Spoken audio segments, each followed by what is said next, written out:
This is episode number 6 of the Nourish Life show, and it was Tim Ferriss that once said, "Think big and don't listen to people who tell you it can't be done. Life is far too short to think small." This is the Nourish Life show. Break the mold and live a nourished life with Simon Hall. And here we go again. Have we got another amazing rammed, packed, filled episode for you guys? And this one's going to be hitting home some real value. If you're someone who's maybe just started out creating your own business, doesn't really know where to go, but knows that they want to create a business, or is someone who's feeling a little bit stuck and knows that they've got something to bring to life, create, and give out to the world. But before we do jump into that, I just want to say a big thank you to one of our many reviews that has come in, and this one's come all the way from Indonesia, Bali, and it's from Laura saying, "Absolutely loving these shows, please keep them coming, thank you guys, loving all the content at the minute, can't wait to tune in for more and more and more, hashtag the new highlight of my week." So as always, a big thank you to you guys for helping us get this podcast to where it is at current today. Still quite gobsmacked by it. However, if you are tuning in, please let us know. Share it in your socials, leave us a review, and let us know if you took anything away from it, or tag your friends in if you know this is an area that can help them. So without further ado, let's move straight into the episode here. And have I got a guest for you? This is someone who's doing absolute wonders in the world of helping people create businesses, who's helping people structure them, who's working within them, who's being flown all over the world to do consulting, and someone who is helping people achieve the lifestyles and the lives that they want to live, so that they can spend more time doing the things that they love, with the friends, with the family, while still impacting the world. Ladies and gentlemen, it's Mr. Justin Devonshire. Take a screenshot, tag in at Simon Hall BC, and let us know you're listening on socials.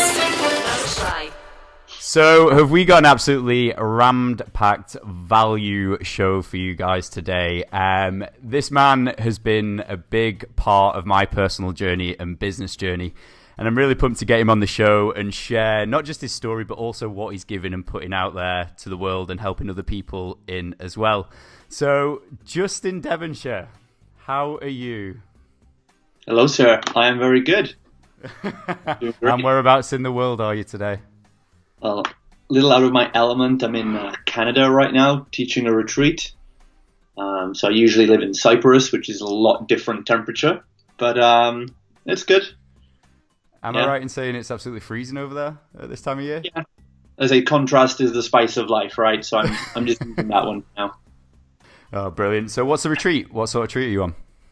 So I've been teaching business and mindset retreat, or actually business mindset, with a couple of my good friends and clients, Brian Grasso and Carrie Campbell, who pretty sure will be featured guests on the show.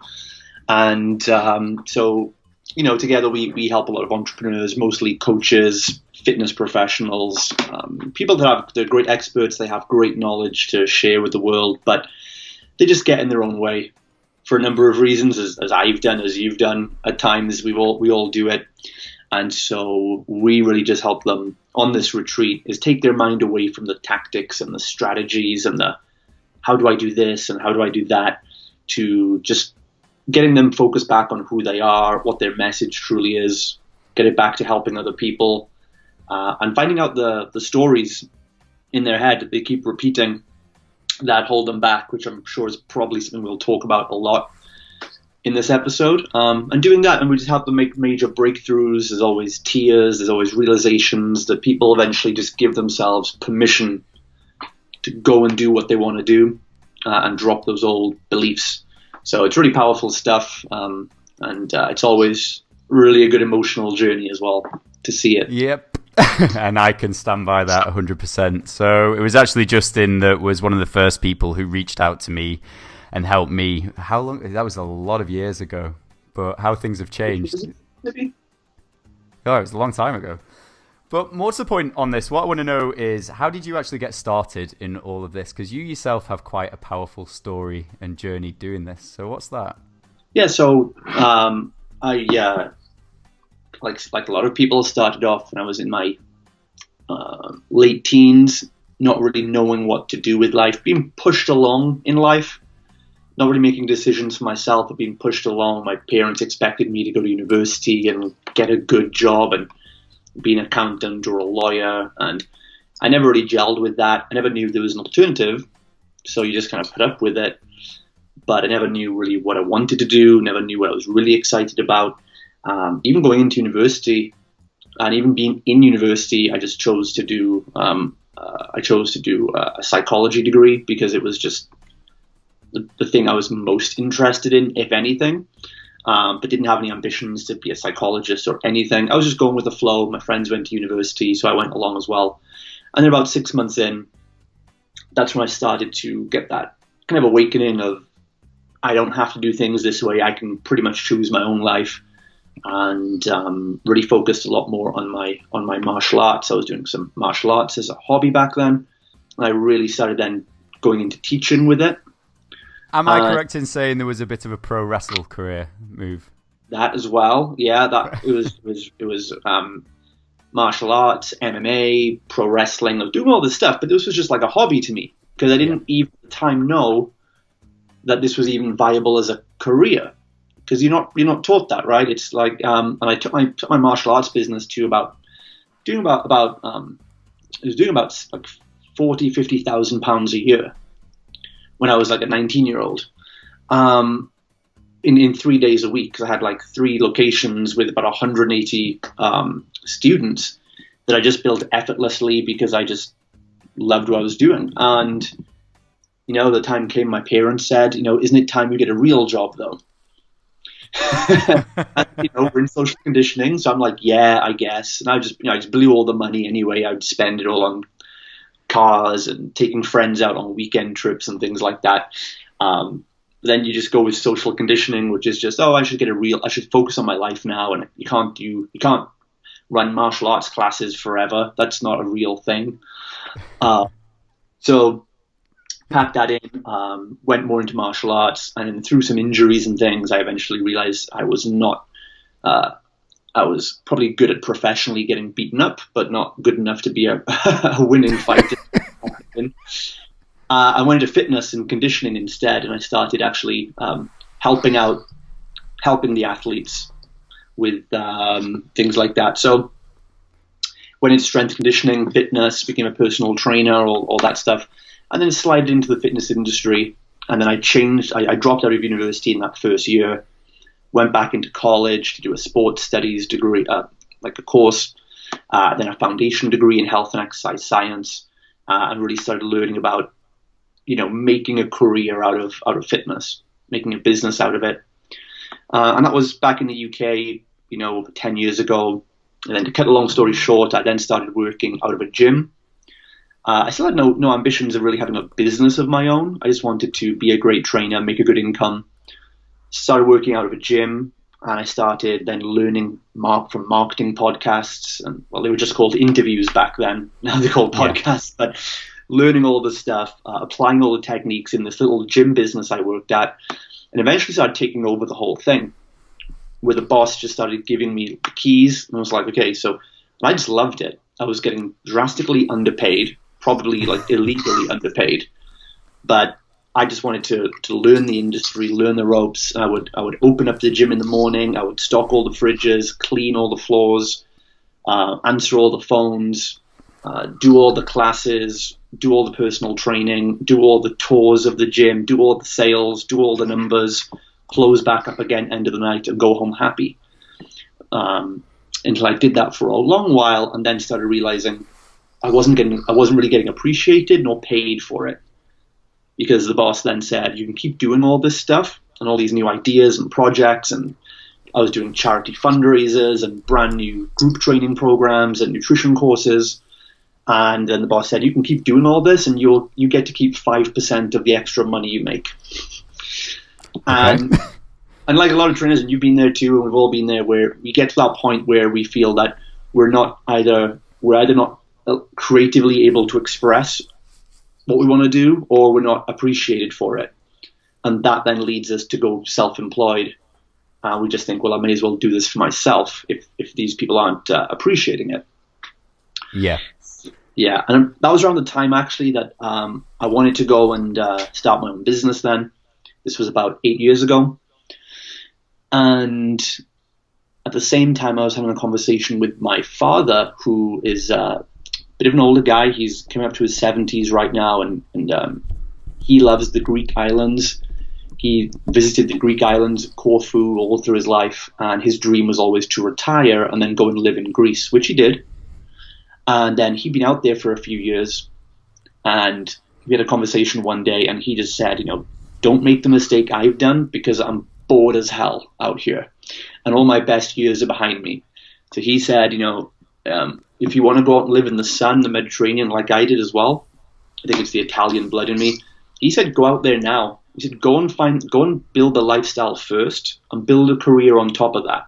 Don't be a slave to a career in England if you don't want to be there for 60 years, and then retire into the sun.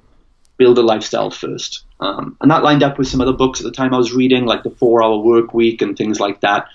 So I jumped over to Cyprus. No real particular reason. It was just warm weather, English speaking, great British community out there. And we had family friends out there who let me rent their apartment to kind of test it out. And that was it. 8 years ago, one-way ticket to Cyprus. I wanted to start building my personal training business over there. Serve the expat community, which is what I did. And then that's kind of like part one of the story. I'm sure we'll go into other details as we go along, but that's kind of how I got into Cyprus and into the personal training, into business for myself, I guess. Superb. And so when was the penny drop moment that you decided to move away from that aspect? And because obviously at the minute now you're helping so many people take that first initial leap, in doing the same journey as yourself, so to speak. So following through on what they want to do, serving people and building the career of their dreams, so to speak. So where was the penny drop moment for you where you decided, now this is what I'm going to go and do, and then move towards that? So, one quote I've always lived by is that I think our desires are limited by our beliefs. Ooh. So really, you can only really want to do something once you believe it's possible, and that's what creates potential. Potential is something that we believe we can do, and we have a desire to do it, but we haven't done it yet. So I was working as a personal trainer, and I built up a great studio for myself. And it was a great little business, but it was really more like a job. Everything depended on me. I was doing all the right things, marketing-wise and so on. But I was juggling all the balls in the air, like a lot of trainers, a lot of coaches, experts, entrepreneurs in the early stage. And it was really just a full-time job. And, I kind of ignored that fact and just put up with the overwhelm and the burnout like many people do until, life forced me to change that, where my mother back in the UK was diagnosed with a brain tumor, and she needed emergency surgery. So I had to pack up my things, just book a flight back the next day, refunded all my clients for that month, and just said I'm indefinitely going to be back in the UK. We don't know what's going to happen. So we went back, and then as the months went on, I was back in the UK for about a year for that period. My mother, she fortunately recovered well. Okay, she had surgery, she got back to good health actually. But in that time, I then realized, I never had a business. It was only a job. And I started then learning from different sources. And I started reading books like books about Starbucks and McDonald's. And I started learning, how do these big companies do it? I don't want to learn just how to get clients anymore, like marketing stuff. I know that stuff now. But how do big companies grow in scale and still deliver a good service and a good quality of life for the owner? And I started learning all that stuff. Then after a year, I went back to Cyprus, decided I needed to go back, needed to get back out of the UK again. My mother was healthy enough now. So I went back and I did things differently this time. And I rebuilt the studio. But this time I would be working on it, not as much in it. And I built it with the end in mind, to build a real business this time that doesn't depend on me. And that's what I did. I built a studio then. I brought a business partner in at the time, and another trainer who wanted more for his life. And I said, hey, how about you just train all the clients? It's just Monday, Wednesday, Friday mornings. You train all the clients. You get to make more money than you get in your current job, plus you finish work at midday, so you can go and be with your family. He was more than happy with that, and I would work on the business then. And it was that was the time where some of our clients actually started coming to me, because I was quite young at the time, and a lot of our clients were kind of tradesmen, business owners, slightly more affluent people, because we charge premium prices for our fitness bootcamp. And they'd be asking me, like, how are you growing this business so fast? And I just found myself at the end of sessions just sitting them down and talking through it. You know, we have this marketing strategy. We do these Facebook adverts. We build websites that, you know, capture details and have an email follow-up and things, just basic things like that. And I don't know, it just kind of happened. I just started getting more and more into this, and more business owners wanted to hear it. And eventually I sold off that studio, gave it to the partner, and just started more and more consulting with more personal trainers, life coaches, experts, therapists, teachers of all sorts. And that's pretty much how it started. Yeah, they just kind of asked me, they were all in that place of burnout and overwhelm, and they just wanted to know, how do I take this from being a job that's draining me to actually making it a real business that can serve more people than I can do alone, but also that will give me a good quality of life and the income and freedom that I feel I deserve for changing lives. Which is, I mean, what I love about this story is you've literally gone through all the ranks. So similar to myself, where you've gone from being someone who was like performing athlete all the way through to then trying to help others. And what I love about the industry which we're in now, I mean, it's amazing to see that you're now flying all over the world consulting, and every time I look at you, you're somewhere new, which is always inspiring. But the thing that you've stuck by is that it's the whole building things around service, impacting other people. And I think that's a hugely inspiring thing that so many people want to go and actually do.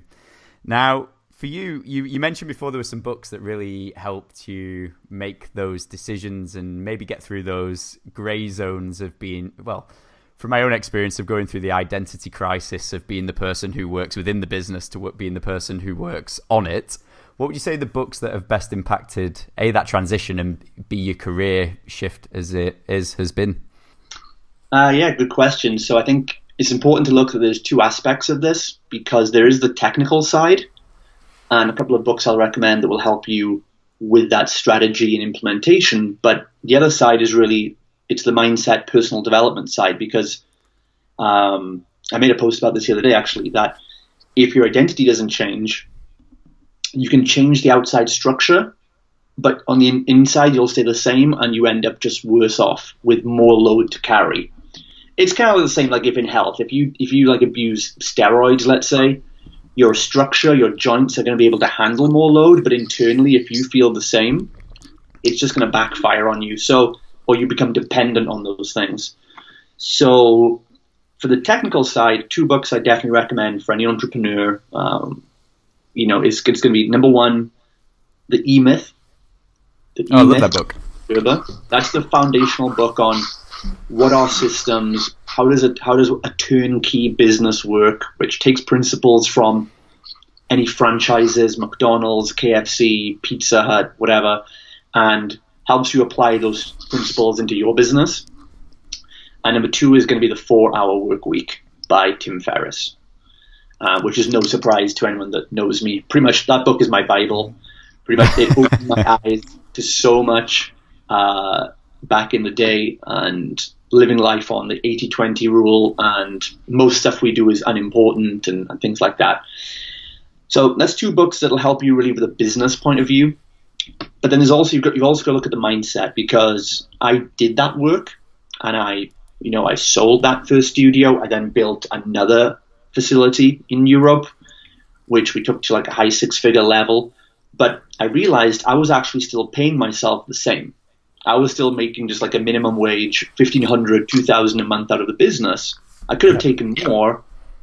And I look back on now, like, why didn't I take more? Why didn't I pay myself as a CEO? I was still paying myself a trainer salary, even though I was a CEO of a business that employed 4 trainers. And I think what happens is when you get, I out of the quote rat race, as in, not to demean anyone's job, but that when you come out of the employment or self-employment realm of doing all the work yourself and you start becoming a business owner and you have people working for you or with you, or your business just grows in revenue, I think that brings up a lot of guilt and shame for a lot of people, because you're outside the 99% now, and we're so conditioned with you have to put 10 hours a day in, you have to get your hands dirty. We're so conditioned that your only value is the physical work you do. But when you become a business owner and a shareholder and investor, you're actually getting paid for how you think, not for what you do. And, of course, how we think adds a lot more value to society. If you come up with an amazing business idea to change the world, you need people to come in and help you do the tasks. And we're so conditioned that thinkers don't get rewarded, but only doers get rewarded or should get rewarded. So we have this feeling of guilt and shame a lot of the time that stops us pulling money out of the business or stops us even having free time away from it. Even though you could outsource to people, your team could take over. We have a hard time sometimes taking a week off because we think, oh, my team aren't having a week off, so why should I? And it's a totally faulty mindset, which shows you can build a structure, but if your identity doesn't change, you'll just either sabotage it, or you'll just stay the same anyway. Your quality of life will be the same. You'll still have the same income for the same number of hours worked. So a book on that part of it that I definitely recommend would be, let me think, many. It's in your bookshelves. I can understand what your brain's doing right now. There's one, yeah, I've got a stack of books right here in front of me. There's a lot I could think of.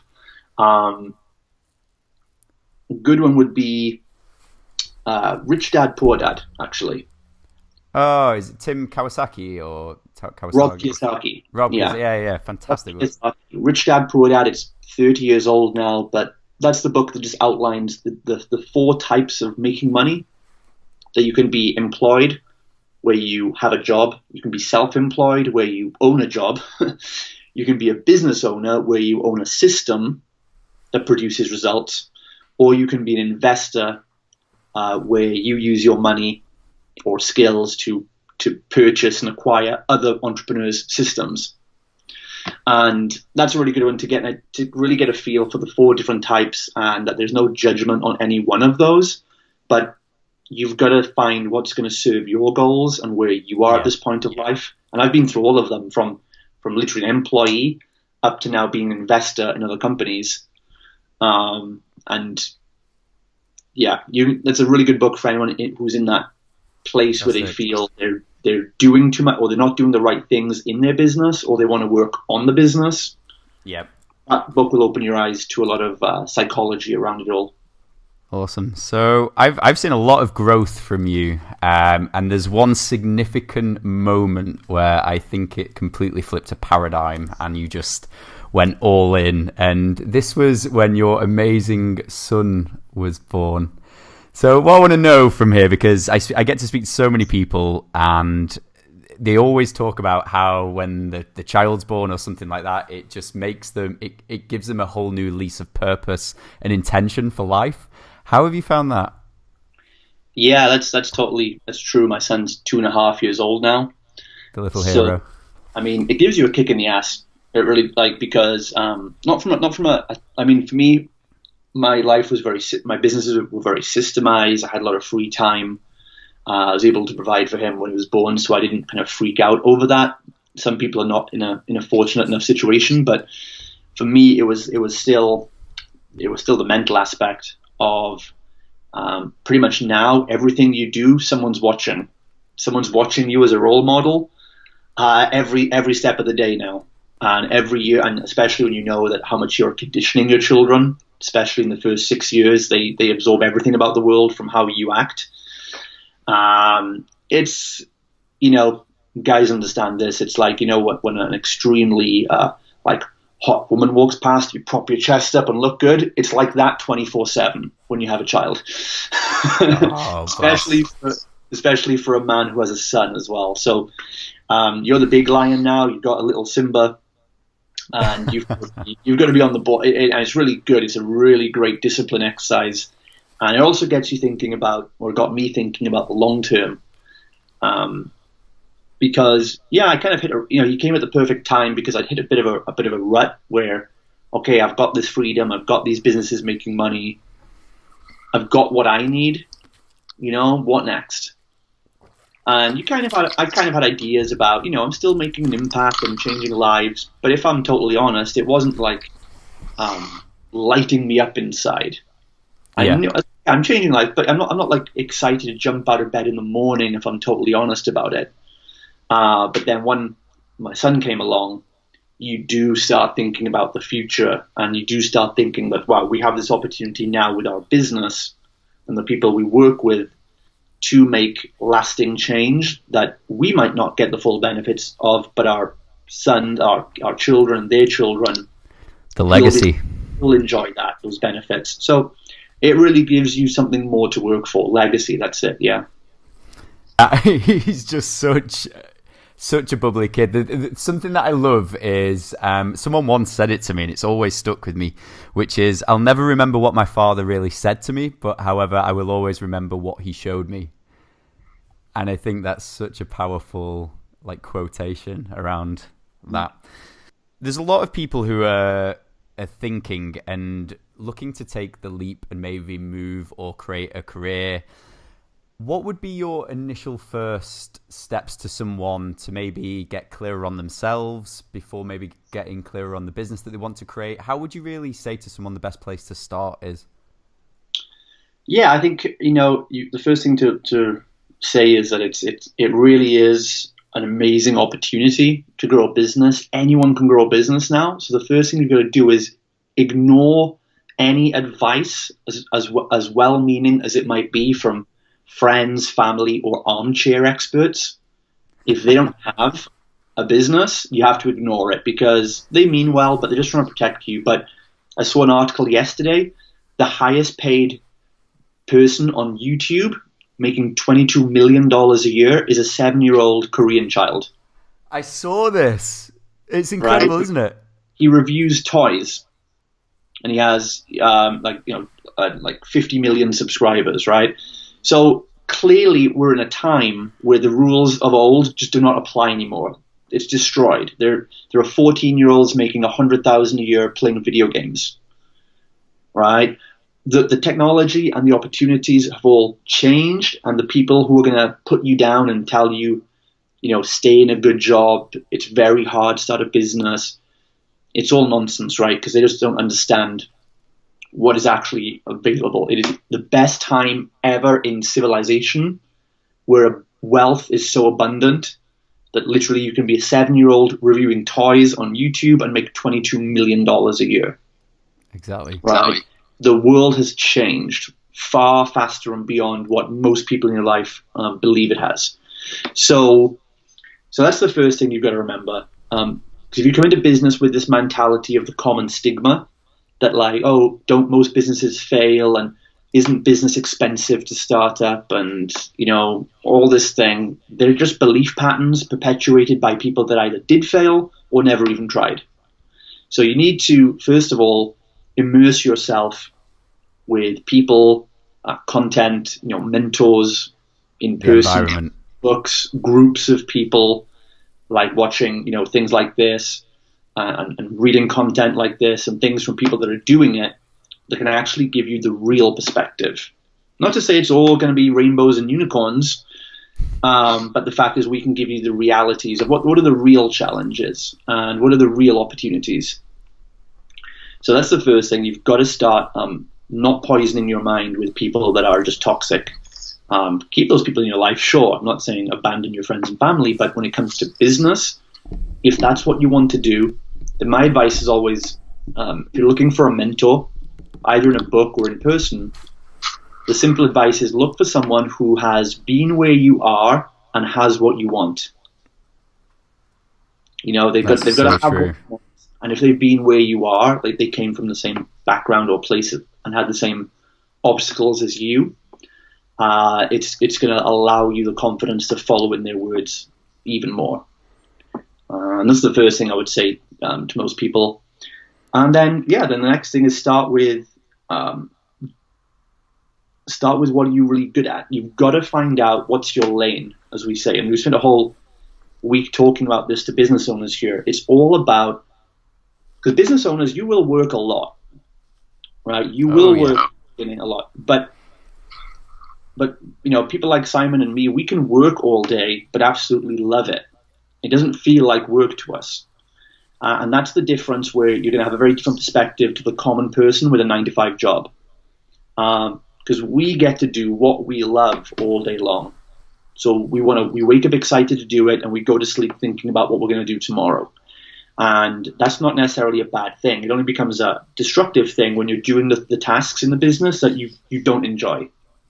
So you want to find out what is the message you want to share? How do you want the world to be? What do you want the change to be in the world? And then realize that a business, which is a collection of people, is going to help you get there. But you can't do it all alone. That's the defeatist mentality that people have, is they think I have to do it all myself. So if look at what you're doing, right? You're like, I have a message to change the world through the Nourish brand. But you're not like, I'm going to be my own guest on all my podcasts. You're leveraging other people that have all contribution to make. And so it becomes more exciting, you learn more, you get more value added to the business, it helps more people, and you get to do what you love to do, which I know you is connecting with people, starting conversations and exploring new people and places, right? That's what you love to do. And then you have people in the business that take over the other things, right? Like doing the accounts or editing the videos maybe, or whatever else, right? You have other people. And the fact is, you have a really good business because you have all the people doing exactly what they love to do. That was a big penny drop moment for me. Was that going back to that was my biggest thing. Was I always had this belief when I first started going. I think it was through some bad experiences as well, of like, oh, someone will screw me over, X, Y, Z. But I always had that like thought that I had to be in charge of everything and do everything. So I was trying to fulfill about 8 job roles at one point, and it just ran me into the floor. I know the immediate question people have with that is like, well, yeah, but how can I afford to have other people help me if I'm just starting out? Well, that's interesting. It's what we talked about on the retreat this week, is that, well, first of all, when you do like a 90-10 analysis and realize that only 10% of the things you should be doing will achieve 90% of the results for the company, then you identify that 10% just by being honest with what do you love to do, what is most exciting for you to do, then ironically, that's how the business is going to get the most momentum and actually make the most money in the shortest time, right? So, if you're starting out and you love to do podcasts and interview people, then do that all day. Don't try and do an Instagram page and do a YouTube channel and do a LinkedIn account and do this. Don't do that stuff. Just spend all the time on podcasts if that's what you love and that's how you best express your content. And what will then happen is, so you'll generate more following, make more money, that'll give you cash flow to hire people anyway. But the other cool thing is, when you have a business culture that people know if they are going to work for you, they are going to be put into doing what they love the most. It's not, oh, hey, you work here now, you're going to do this and this. No, it's, hey, you want to work here? Cool. What do you love to do? Because what you love to do is going to make us the most money and get us the most growth, and it's going to inspire the most people. So what happens is when people that work for you then are doing what they most love, first of all, you need far less people. Organizations only have usually too many people because they're all ineffective procrastinators of what they do because none of them are excited about it. And then you have to hire managers to kind of whip the people because they don't want to do they don't want to do the tasks. And the managers don't even want to do that either. So there's usually gross misspending in companies because they have too many people doing, and you could take an office of 10 video editors, let's say, and if 9 of them don't really want to be there, one of them who just loves that is going to outwork all 10 of them and enjoy it. And the next thing is they would probably do it for other value other than just money. So if you're a bootstrap startup company and You're like, oh, hey, I really need someone who will, run an Instagram page for us, but it's not my thing. I just need someone. Instagram is important to us, but I need someone who just loves that. Then you could find a 17-year-old somewhere who is on Instagram all day and say, hey, would you love to do Instagram for my business? And they would not only love it, they would love to get paid any amount of money for that, but they'll probably do it for far less money in the beginning, just because they have excitement and passion around it. And they're going to get you 10x the results that hiring some top-ranked specialist would usually get.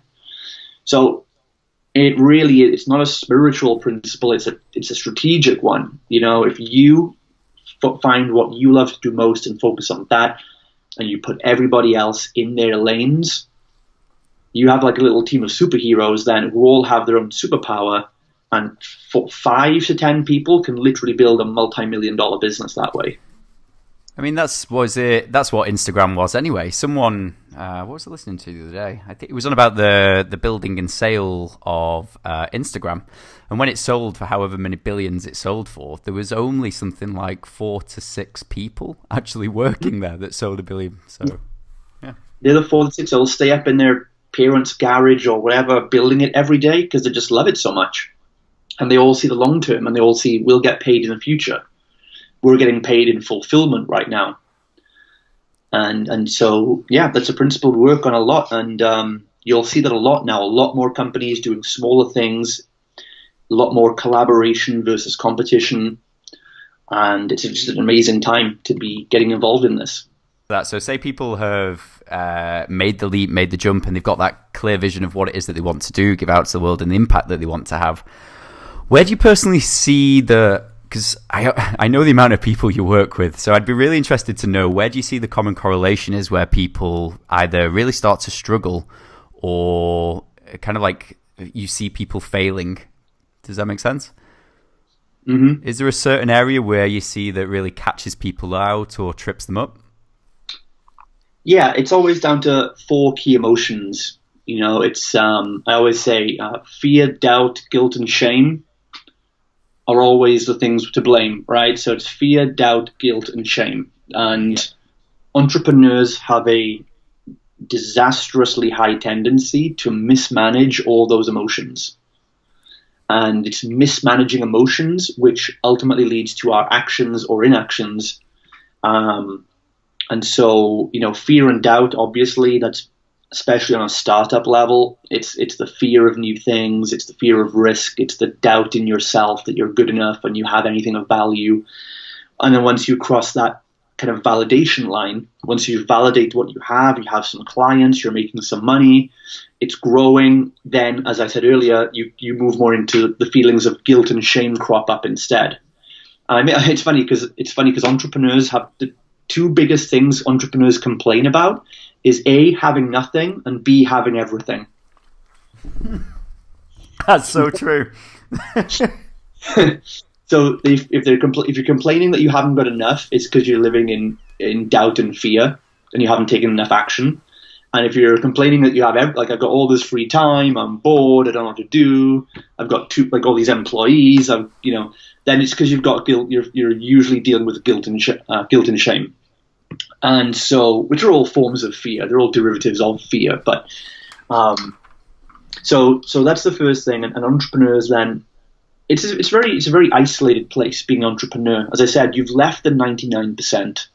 So what happens is we all deal with these emotions in work, career, life, relationships. But in business, there's not often anywhere to go to talk about these things. So, if you're in a regular job, you complain and moan with your coworkers, right?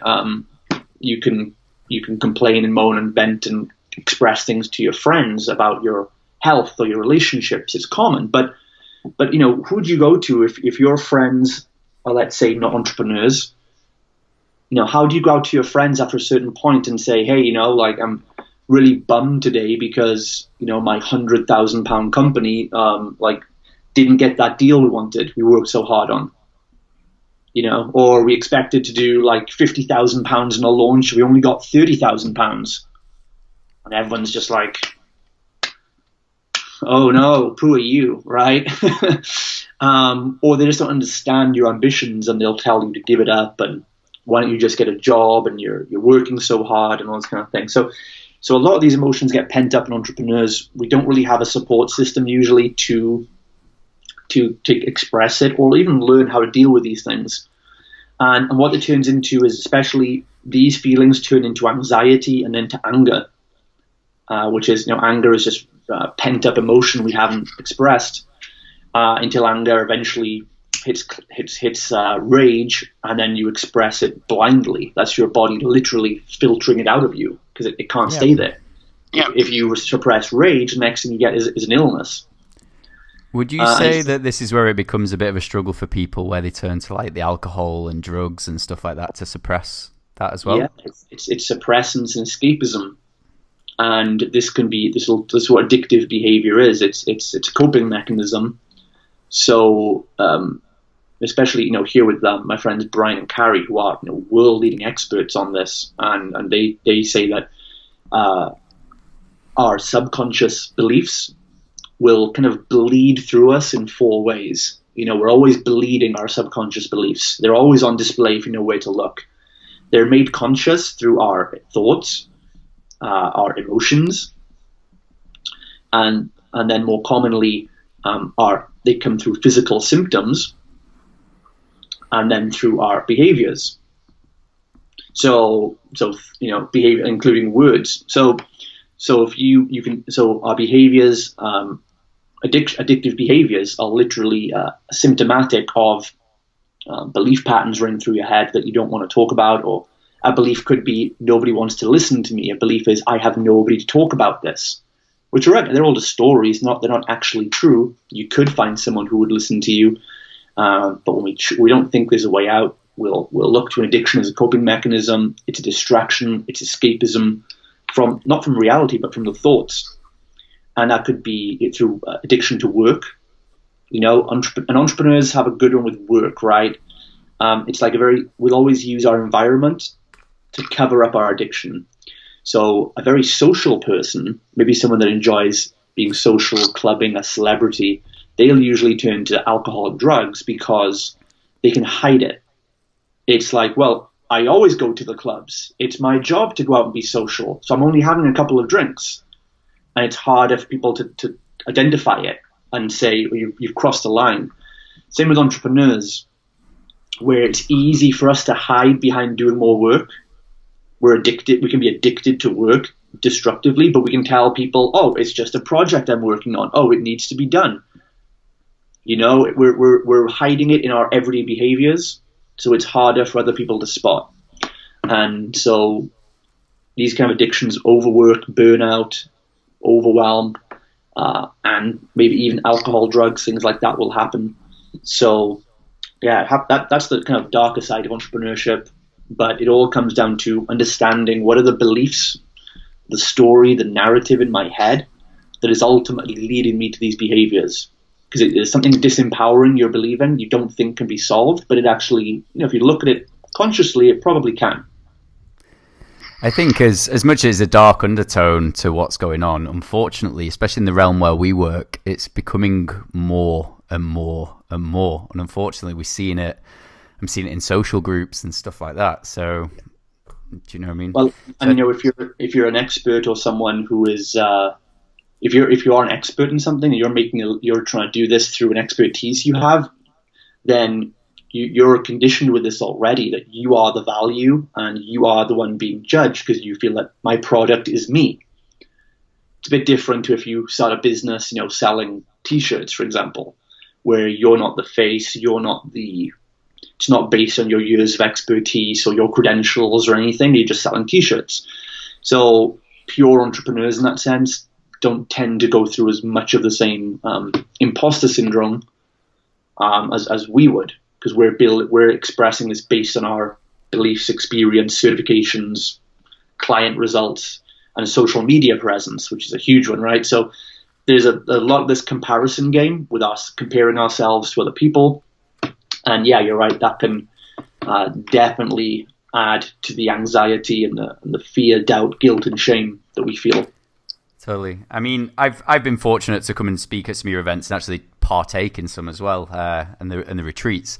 And the one thing I always say this is, like, it's amazing how, like, you've fitted it all together, like the holistic approach to it, which is amazing.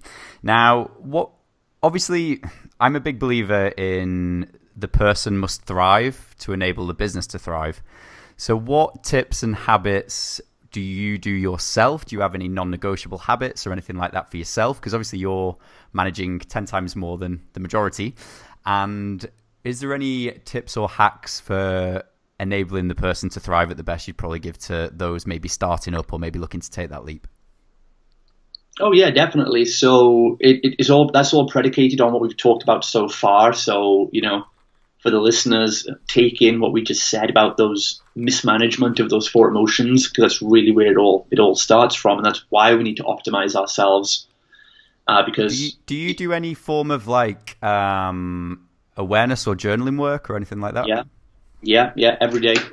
So seems to be a common correlation that we're having through all of these podcasts. Yeah, well, success leaves clues, right? And it's a cliche because there's no smoke without fire. So definitely, I believe, yes, a business can only grow to the size of the consciousness of the entrepreneur, right? So it'll only get as big as you can envision it to be. And for you to envision it without fear, doubt, guilt, and shame clouding it in the way, that's what we're working to do every day. Our brain is pre-wired to focus on the things that will protect us from harm. So we're pre-wired to look first and foremost for the things that will cause fear, doubt, guilt, and shame to create avoidance behaviors. So we need to condition ourselves every day. And the best way to look at this is, I'm pretty sure 99% of your listeners would happily take 30 minutes of their day to go and do a physical workout for their body. But how many people are taking 30 minutes to do a mental, emotional workout for their mind? And that's the way to look at this. It's not, journaling is something I'll just do here and there. It's got to be dedicated time. Just like you go and nourish your body, you nourish your mind in the same way with a structured workout, I guess, but that works for you. So there's many tools in journaling, but you've got to learn to find what works well for you. Some tools will work better for other people, but a journaling process I use every day. It's starting off just by free writing. First of all, is the first thing. Is just free writing of understanding, what is the story running through my head right now? What beliefs have I got? What excuses am I making? What negative thought patterns maybe do I have? What have I been worrying about the night before? And I'll just literally, there's no guidance. You just start writing. It's just a brain dump. Let's get this out in the open. I'm worried about this thing. Why am I nervous? And then why am I nervous about this? What do I believe must be true for me to feel a negative way? Because you've got to believe something. You've got to have a belief there or a story around it in order to create a negative emotion. So what am I afraid is going to happen? And most of the time, when you start writing it out, you either then realize it's not really a valid belief and you disregard it. You think, no, why am I worrying about that? That's stupid. I've done this before. Or you very quickly and clearly realize that you can go to someone to get the answer. So that's the first thing, is just free flow writing, of being very honest and very clear. Because, most people start their journaling with just like the gratitude, like write all the lovely things in life. And that's great. But over and over and over again. Yeah, but it doesn't really get to the root of the things you're not dealing with. So I'm bringing up more, what stories am I telling myself? And some days I'll just feel great and I'll just write that. Nothing's bothering me. I feel absolutely awesome today. But some days it's like, no, I've been worried about this, or I've got this awkward conversation I need to have. Why have I put it off? If you're procrastinating about anything, that's a sign that you're either you've got a negative belief around it, or it's something you shouldn't be doing in the business, in which case you've got a negative belief around why you haven't outsourced it yet or stopped doing it. So that's the first thing, is kind of free expression, getting to the root of those stories. Then we can bring some gratitude. Then we, do some things you're grateful for, wins, what's been happening well, repattern your mind to look at the positives that are happening, or even what are the positives you can find from a negative situation. Okay, we lost this deal with this client, but maybe how could that in some way be a good thing? Maybe I get more time to focus on my other clients. Maybe I wouldn't have enjoyed working with that client. Maybe a better client is going to come along, right? And always look for ways to find gratitude in the quote negative things that happen. And then I always look at the next thing is reviewing my goals. So I'm a big believer in writing your goals every day, rewriting the goals, keeping them simple.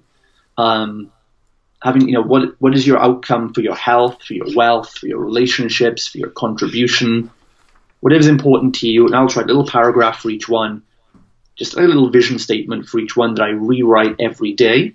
And all that does is it just keeps you focused on it, because most of us will write goals on January the 1st or Monday or whenever it is.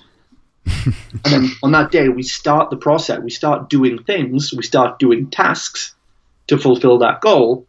But by Wednesday or by January the 10th, we've forgotten what the goal was. And now we've forgotten why we're doing the tasks. And we're just like hamsters on a wheel. And then you abandon the task or whatever, and because you've forgotten why you were doing it or why you started in the first place.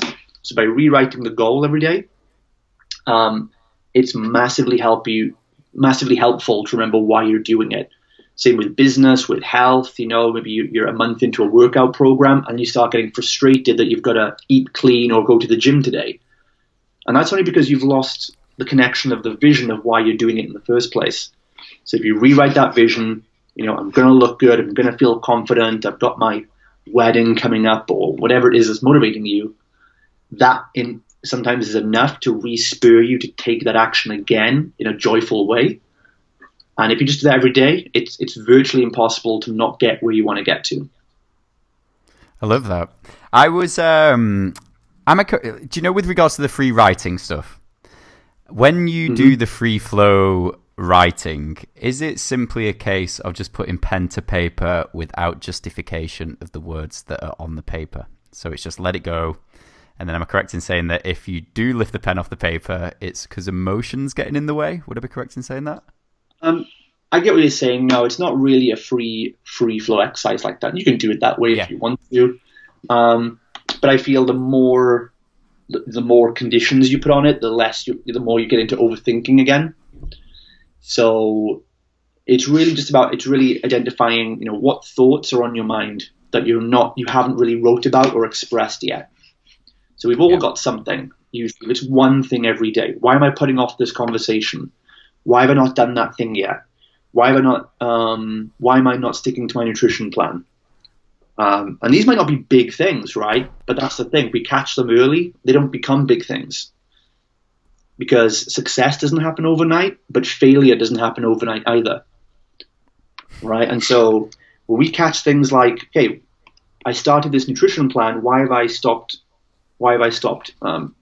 sticking to my plan? Well, if you catch it now, is what am I believing? What am I worried about? Have I not connected? Maybe it's just I haven't connected to my vision once in a while. I forgot why I'm doing it. Okay, great. So I'll write my vision statement. Or, maybe I can just talk to my coach about it and he'll inspire me again. Right? So, but if we don't do that and you put it in the back of your mind, the molehill becomes a mountain where now you've lost track of your nutrition plan for 6 days in a row. Then your coach is messaging you and you ignore the coach because you're like, oh, I don't want to speak to him. I don't want to speak to her. I'm too embarrassed, fear, doubt, guilt, or shame. Always the emotions we can blame. And then before you know it, then it comes to a month in and then you're like ignoring the coach, ignoring the messages, totally off the diet plan. And then you feel bad and you feel, oh, this is just a waste of time. I'm not getting any results now. I'm going to cancel my coaching. And that's bad enough. But then where are you 6 months in the future from then? In an even worse place. So if you just caught it on day one, I had a bit of resistance about eating that salad I was recommended. And I chose a pizza instead. If you can catch it every day just by catching that, why did I choose that? And it's conscious and it's calm and it's responsible. And then you can either uncover it for yourself or I better ask my coach. He checks in every day with me. I'll ask him. But again, if we just ignore these things and press it, it all manifests as failure in the long term. I think it's the whole thing, the whole notion of going back to without intention or purpose, nothing else moves forwards from it. So have a look. That's like life-changing, catastrophically big tip, but yeah, little tip. Yeah. Powerhouse tip. There's so many segments that I need to pull from this. So, Justin, as we've just been on the call, I've just had someone literally message us right now just asking about getting ideas to create businesses. One of the biggest things that I love is a lot of people want to go and create that business, but they don't necessarily know what idea to go and execute or to follow through on. Have you got anything through or anything along the lines to kind of help people with that who know they've got more to give, but just don't know where to start? Yeah, I would say that 99% of the people do have the idea. They're just maybe too afraid to admit it's the idea, right? They're looking for the right idea, and people are looking for the practical, realistic, the idea with the best chance or the least chance of failure.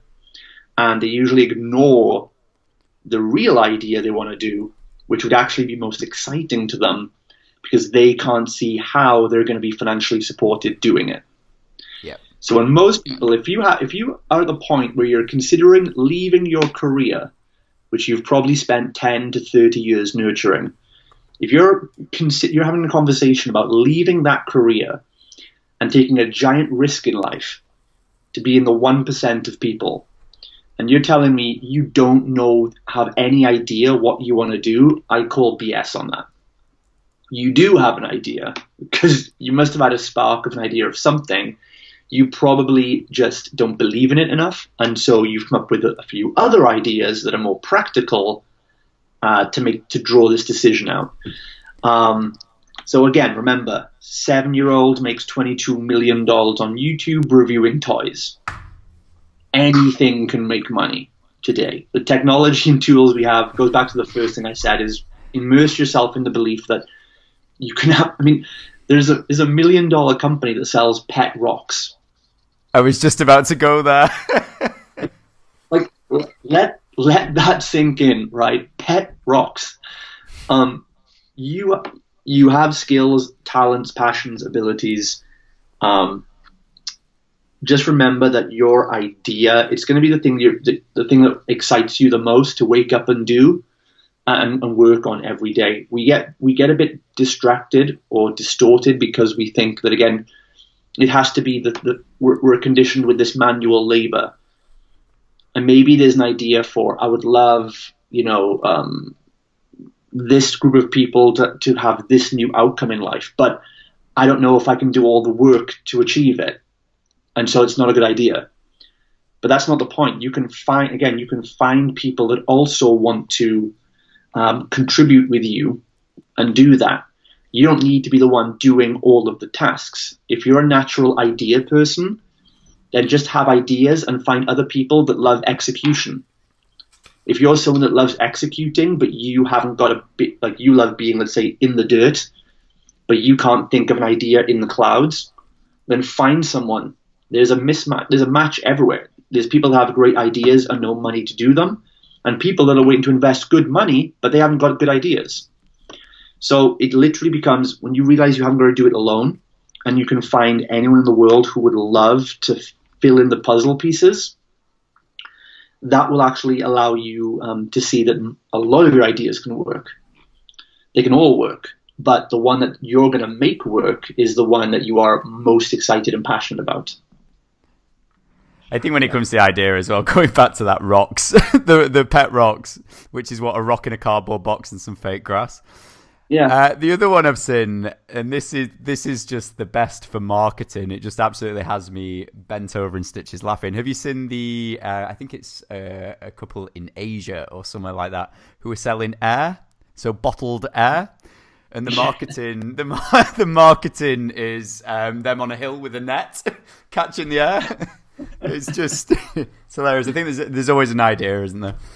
So, Justin, anyway, let's start wrapping this up. So, a big thing for you, and I want to kind of go a bit more into you on this one. So, if you were to give one big piece of advice or one huge tip to yourself 10 years ago or something along the lines of that to move yourself forwards with everything that you've learned, what would that one thing be? to understand and practice self-awareness. That's everything, right? Self-awareness is the number one trait or quality for a successful, fulfilled life.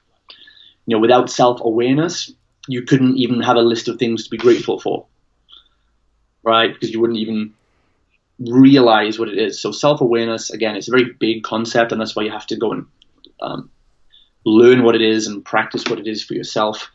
But self-awareness ultimately is the point that you start to realize that you are in control of everything. Maybe not control of all the events that happen to you, but you're in control to how you respond to those events. And it really is about taking ultimate responsibility for everything in your life. Because responsibility is the ability to respond. And that is a consequence of self-awareness, of being aware of, okay, how did I lead to this good situation, or what did I do to contribute to this negative situation? And what can I do to change that? Yes, maybe other people are to blame for things, sure, but blame is who caused what happened. Responsibility is who's gonna clean it up and take it to the next step forward.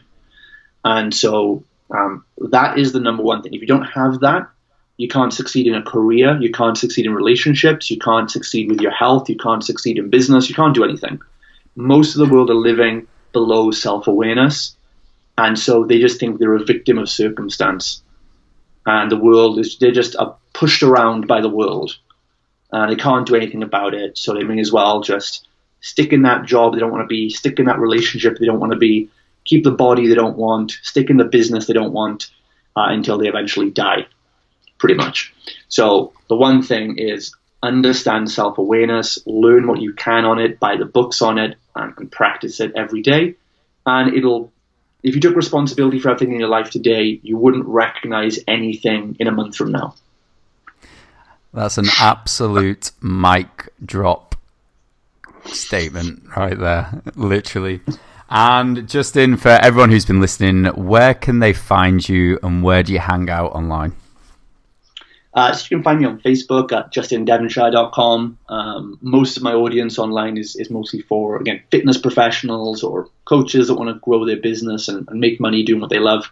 And you can go to justindevonshire.com to find out, especially if you're a fitness professional, that website will really appeal to you.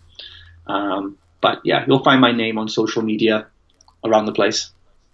And then wrapping it up, what does it mean to you to live a nourished life? It means I get to be fulfilled, which is the best feeling there is. You get to be content and happy with what you have, but still excited about what's to come in the future. Justin, it's been amazing, mate. Absolutely pumped to have you on the show. I'm sure I'm going to be getting you back on again in the very near future, because I know we've literally only just turned over one page of your book. So, my friend, I just want to say a big thank you for coming on the show. Welcome. Have to come back again.